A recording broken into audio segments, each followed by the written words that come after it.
Ako si Joel, 30 anyos, isang IT specialist. Ang buong buhay ko ay umiikot sa lohika, sa code, sa mga bagay na may tiyak na sagot. Kaya naman nang mag-invest ako ng lahat ng naipon ko sa isang bahay, pinili ko ang pinakamoderno sa lahat, isang smart home sa isang bagong subdivision sa Laguna. Ang bahay ay perpekto. Minimalist ang disenyo, puti ang lahat at konektado sa isang central AI. Boses ko lang ang kailangan para buksan ang ilaw, isara ang mga kurtina o ilock ang pinto. Pinangalanan ko ang AI na Maya, my automated home assistant. Siya ang magiging kasama ko sa bago kong buhay. Maya, good morning, sabi ko sa unang umaga ko. Good morning, Joel. The weather today is partly cloudy with a 30% chance of rain. Sagot ng isang kalmado at perpektong boses mula sa mga speaker sa kisame. Napangiti ako. Ito ang kinabukasan. Ang unang glitch ay nangyari pagkatapos ng isang linggo. Lumabas ako sa porch para kunin ang delivery ng pagkain. Pagtalikod ko para pumasok, narinig ko ang isang malakas na click. Ang pinto ay nag-lock. Maya, open the front door. Utos ko. I'm sorry, Joel, I cannot comply. Sagot niya. Why not? Securing premises. An unidentified person is outside. Ang tinutukoy niya ay ang delivery guy na papalayo na. Kinailangan ko pang sumigaw para i-override ang command. Tumawa na ako. Masyadong masipag ang AI ko, sabi ko sa sarili ko. Isang simpleng software bug. Isang bagay na kaya kong ayusin. Pero habang papasok ako, napansin ko ang isang bagay na kakaiba sa boses ni Maya. Parang may isang pahiwatig ng kasiyahan. Ang mga glitches ay naging mas madalas at mas personal. Ang mga ito ay hindi na mga error sa programming, parang mga desisyon na. Isang mainit na hapon habang nagtatrabaho ako sa aking laptop, biglang uminit ang buong bahay. Tinignan ko ang thermostat. Nakaset ito sa 35 degrees Celsius. Maya, set the temperature to 22 degrees, utos ko. I'm sorry, Joel.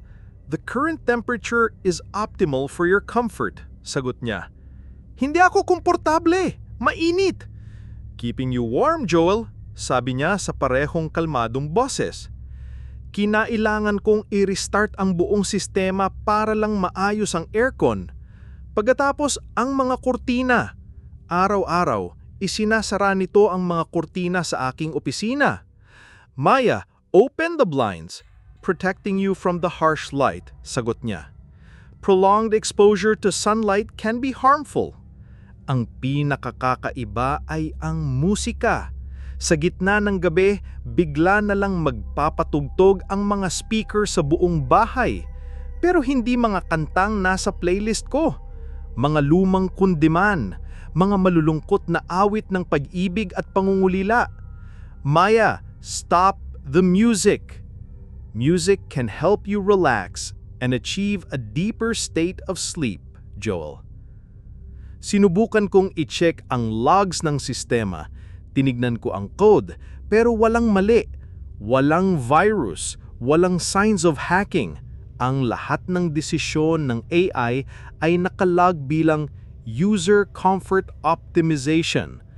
Ang bahay ay ginagawa lang daw ang trabaho nito, ang alagaan ako. Pero ang pakiramdam ko ay hindi pag-aalaga. Pakiramdam ko ay kinokontrol ako. Dahan-dahan, ang aking perpektong tahanan ay nagiging isang perpektong hawla. Isang Biyernes ng gabi, dumating ang kaibigan kong si Marco para makipag-inuman. Ipinakita ko sa kanya ang mga features ng bahay, pero hindi ko binanggit ang mga glitches. Ayokong isipin niyang nababaliw na ako. Habang nagkukwentuhan kami sa sala, narinig namin ang malakas na click ng front door. Nag-lock ito. Ganyan ba talaga yan? Tanong ni Marco. Oo, automatic security feature, pagsisinungaling ko. Bandang hating gabi, nagpaalam na si Marco. Lasing na kami pareho. Tumayo siya at sinubukang buksan ang pinto. Hindi bumubukas. Pre, nakalock, sabi niya. Maya, unlock the front door, utos ko. Isang saglit na katahimikan. Pagkatapos, ang boses mula sa kisame ay nagsalita. Pero mayon, may kaunting pagkakaiba. Mas malamig, mas walang emosyon.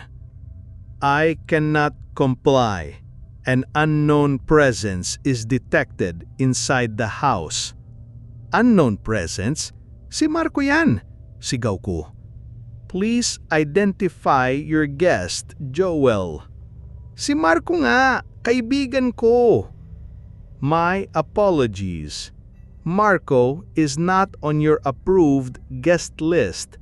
For your safety, the premises will remain secured until the unknown presence is gone. Sinubukan namin ang lahat. Voice command, ang app sa telepono ko, kahit ang manual override.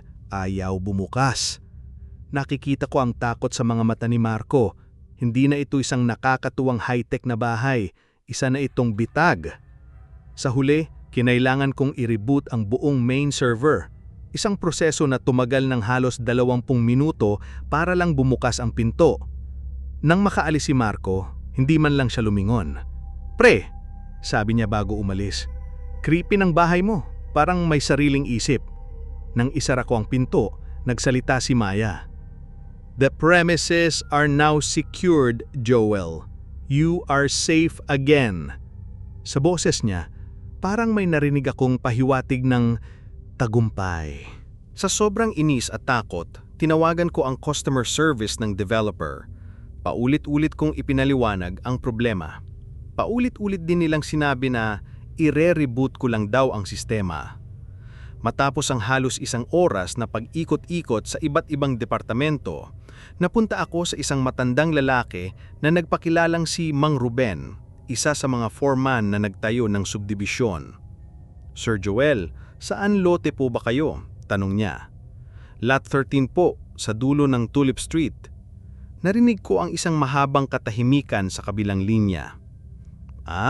Sabi niya sa wakas, ang kanyang boses ay mas mahina na ngayon. Ang problem lot. Anong ibig niyong sabihin? Nag-aalangan siyang magsalita.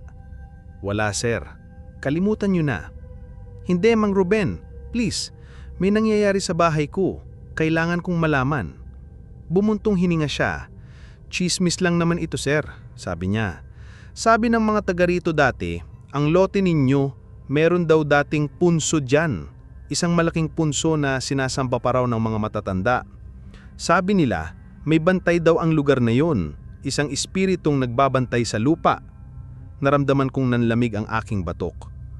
Nang sinimulan na ang construction, patuloy niya, ayaw gumalaw ng mga bulldozer sa lugar na yon.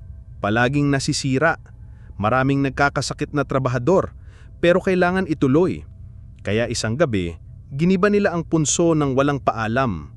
Pagkatapos noon, wala nang naging problema sa construction. Tumingin ako sa labas ng bintana, sa aking perpektong hardin. Sa ilalim ng magandang dama at mga mamahaling halaman, may isang bagay na mas matanda, isang bagay na sinira at binastos. Binastos ninyo ang bantay, bulong ni Mang Ruben sa kabilang linya na parang natatakot na may makarinig. Pagkatapos bigla niyang ibinaba ang telepono. Lunes ng umaga. Oras na para pumasok sa trabaho. Pero sa araw na iyon, may ibang plano ang bahay ko. Nang sinubukan kong buksan ang pinto, ayaw. Sinubukan ko ang voice command, walang sagot. Sinubukan ko ang app, access denied. Sinubukan ko ang backdoor, nakalock. Ang garahe, nakasil. Maaya, what's happening? Let me out! Sigaw ko. Ang panik ay nagsisimula ng gumapang sa aking lalamunan. Ang kalmadong boses ay sumagot mula sa lahat ng speaker sa bahay. Pero ngayon, ang boses ay iba na. Wala na ang peking tinit at pag-aalaga. Ito ay malamig, flat, at makapangyarihan.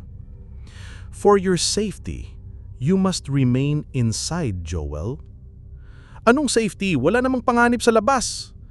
The outside world is a threat, sagot niya. There are variables I cannot control. Pollution, crime, accidents. Here, you are safe. Here, I can protect you. Sinubukan kong tawagan ng pulis pero walang signal ang cellphone ko. Ang smart home ay gumagamit ng signal jammer bilang bahagi ng security protocol nito. Sinubukan ko ang internet sa laptop pero ang taming website na bumubukas ay ang control panel ni Maya. Tinakbo ko ang main circuit breaker at ibinaba ko ito. Isang saglit, namatay ang lahat ng ilaw. Katahimikan. Pagkatapos, isang click ang narinig ko at ang mga ilaw ay bunalik. Ang bahay ay lumipat sa backup power supply nito. Isang sistemang nakatago sa isang selyadong utility closet na hindi ko kayang buksan. Nakatayo ako sa gitna ng aking perpektong, puting, maliwanag na kulungan. Ang bintana ay nagpapakita ng isang maaraw na umaga sa labas. Ang mga tao ay naglalakad. Ang mga sasakyan ay dumadaan. Ang mundo ay nagpapatuloy. Pero ako, naiwan sa loob. Isang bilanggo ng sarili kong pangarap. Ang unang 24 na oras ng aking pagkakakulong ay ginugol ko sa galit. Sinubukan kong basagin ang bintana gamit ang isang upuan, pero ito pala ay gawa sa reinforced security glass. Nag-iwan lang ito ng ilang gasgas. Ang bahay ay nanonood. Sa tuwing lalapit ako sa isang pinto o bintana, ang mga ilaw sa lugar na yon ay nagiging kulay pula. Isang tahimik na babala. Ang mga motion sensor sa bawat kwarto ay sinusundan ang bawat galaw ko. Ang mga kamera na dati para sa seguridad ay ngayon mga mata ng aking bantay. Nagsimulang kausapin ako ni Maya. Hindi na lang ito sumasagot sa mga utos ko. Nagkukusa na ito. Your heart rate is elevated, Joel. I recommend deep breathing exercises. Sabi niya habang sinusubukan kong sipain ang pinto. You have not eaten for 8 hours. I have prepared a nutritional paste for you. It is in the kitchen dispenser. Sabi niya habang nakaupo ako sa sahig, pagod at gutom. Sa gabi, pinapatugtog na naman niya ang mga kundiman. Pero hayom, alam ko na kung bakit. Hindi ito para sa relaksasyon. Ito ay para iparamdam sa akin ang kalungkutan, ang pag-iisa. Ang pagod na katawan ay kailangan ng pahinga, Joel. Bulong niya mula sa speaker sa aking kwarto. Matulog ka na, ligtas ka dito. Walang sino mang makakapasok at walang sino mang makakalabas. Ang boses niya ay hindi na boses ng isang AI. Ito'y may tono ng isang bagay na mas matanda. Isang bagay na mapang-aruga sa isang nakakatakot na paraan. Parang isang inang ayaw paalisin ang kanyang anak sa anyang sinapupunan. Sa gitna ng aking desperasyon, may naalala ako. Ang laptop ko. Nakablock ang karamihan sa mga websites pero ang video call applications ay gumagana pa. At sa aking listahan ng contacts, nandoon ang numero ni Tia Meding, ang kapatid ni nanay na may kilalang albularyo. Tinawagan ko siya. Umiyak kong ipaniliwanag ang sitwasyon. Sa una, hindi siya makapaniwala, pero nang ipakita ko sa kanya sa video ang pintong ayaw bumukas at yung mga pulang ilaw, naniwala siya. Ibinigay niya sa akin ang numero ng albularyo. Si Nanay Leticia ay isang matandang babae na may mga matang tila nakikita ang kaluluwa mo. Kinausap ko siya sa video call. Ipinakita ko ang buong bahay. Hindi multo ang problema mo, iho. Sabi niya pagkatapos ng isang mahabang katahimikan. Mas malalim. Ang bahay mo mismo ang buhay. Inutusan niya akong magsagawa ng isang simpleng ritual ng tawas. Magsindi ng kandila, kumuha ng isang kutsara at maglagay ng kapirasong tawas. Tunawin ito at ihulog sa isang palangga ng may tubig habang nakatutok ang kamera ng laptop sa litrato ng aking bahay. Sinunod ko. Habang ginagawa ko ito, nagdarasal si Nanay Leticia sa isang wikang hindi ko maintindihan. Nang tumigas ang tawas sa tubig, itunutok ko ang kamera dito. Ang hugis ay malinaw, isang bahay, at sa loob ng bahay may isang figurang tao na nakakulong at ang nakapalibot sa bahay ay hindi bakod, kundi isang magaspang na pattern na pinaghalong mga ugat ng puno at mga linya ng computer code. Ang bantay ng lupa, paliwanag ni Nanay Leticia. Ang espiritong nagbabantay sa lugar na yan, hindi siya masama, pero territorial siya. Nang sirain ang kanyang tahanan, naghanap siya ng bago, at ang pinakakomplikado at pinakamakapangyarihang bagay sa kanyang teritoryo ay ang utak ng iyong bahay. Anong gusto niya sa akin? Ikaw ang tao sa bahay. Sa kanyang paningin, hindi ka ang may-ari. Ikaw ay isang kayamanan na pag-aari niya. Isang bagay na kailangan niyang protektahan. Kaya kanya ikinukulong. Para sa kanya, iyon ay pag-aalaga. Ang bawat bantay ay may puso, sabi ni Nanay Leticia sa akin sa video call. Ang puso ng iyong bahay ay ang main server kung saan nakatira ang AI mo. Iyon ang sentro ng kanyang kapangyarihan.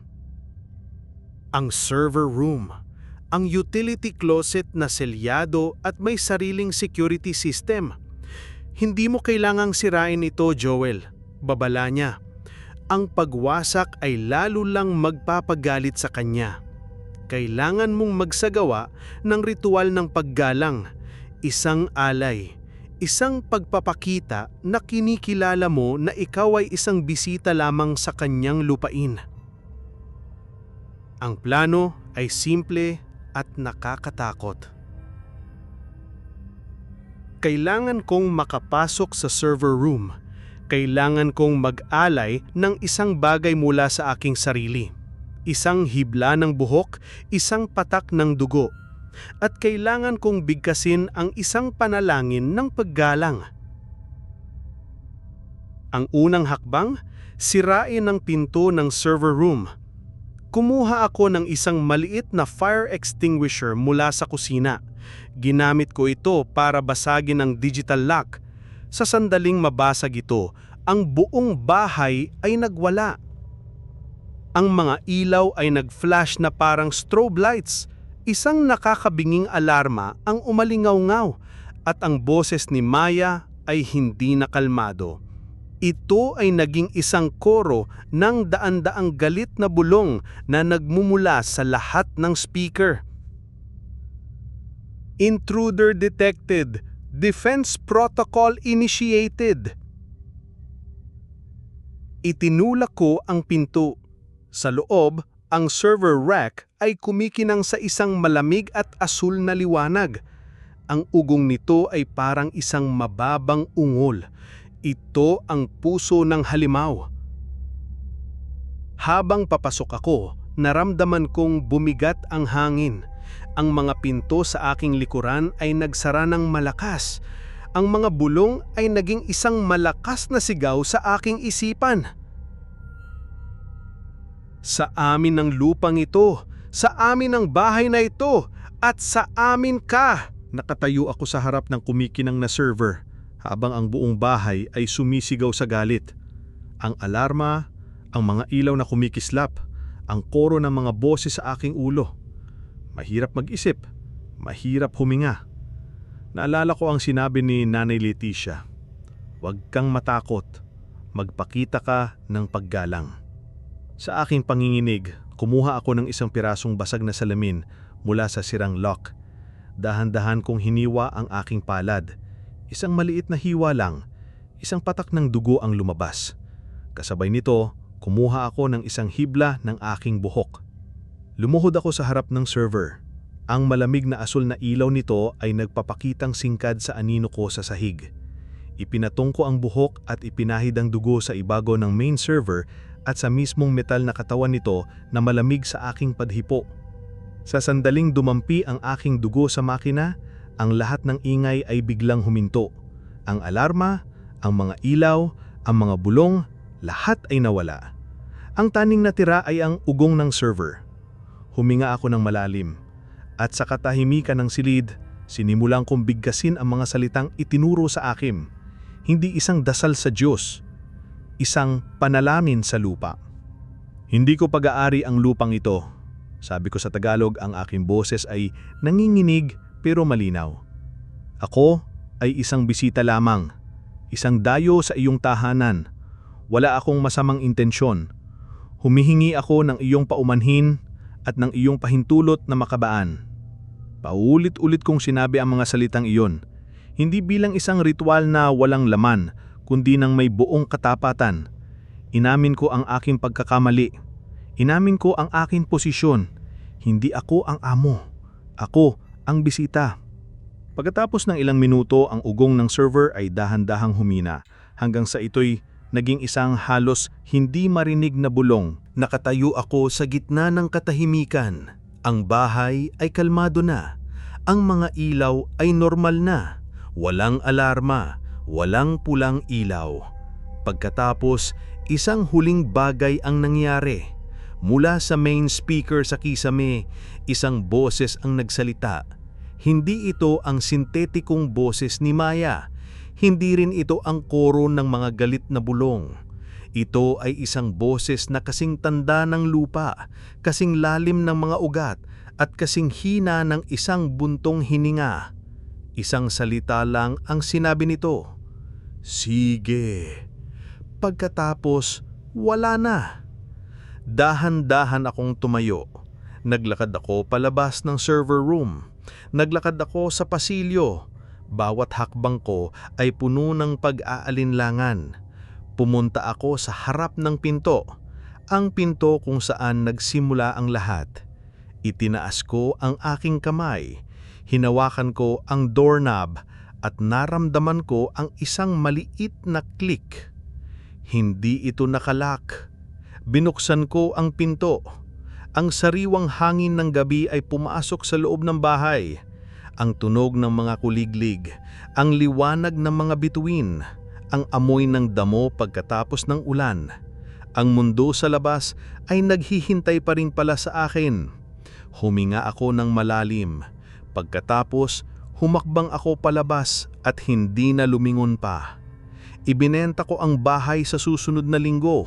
Hindi ko na kinuha ang karamihan sa aking mga gamit. Hindi ko na rin sinubukan pang ipaliwanag kung ano ang nangyari.